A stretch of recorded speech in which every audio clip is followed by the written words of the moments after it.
Tiniyak ng World Health Organization at Department of Health na hindi magsisimula ng bagong pandemya ang napaulat na pagtaas ng respiratory illnesses sa China.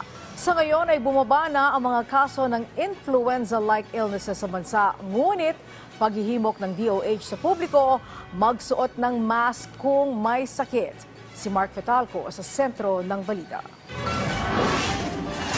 Sa harap ng pagtaas ng kaso ng respiratory diseases sa China, tiniyak ng World Health Organization na walang dapat ikabahala ang publiko. Ayon sa WHO, ipinaliwanag sa kanila ng Chinese Center for Disease Control and Prevention at Beijing Children's Hospital na mga dati ng pathogen ng kumakalat sa China, gaya ng Mycoplasma pneumonia, RSV, adenovirus at influenza. Ayon sa mga eksperto, may pagkakapareho ang sintomas sa Mycoplasma pneumonia sa flu o COVID-19 gaya ng sore throat, fatigue, lagnat at ubo. Karaniwang apektado ng sakit ang mga bata pero maaring tamaan kahit sino.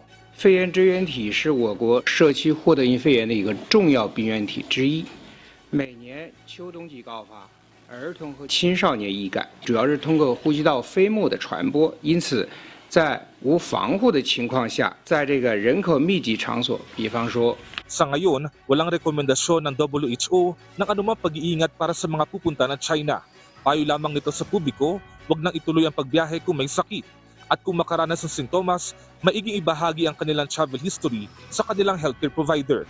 Dito sa Pilipinas, mahigpit na nakatutok ang Department of Health sa mga kumakalat na respiratory infections, lalo na ang influenza-like illness.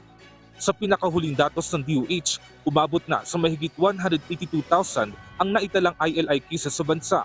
Nito lang October 15 to 28, 10,242 ang naitalang kaso ng ILI, 20% na mas mababa kumpara sa sinundang 2 linggo.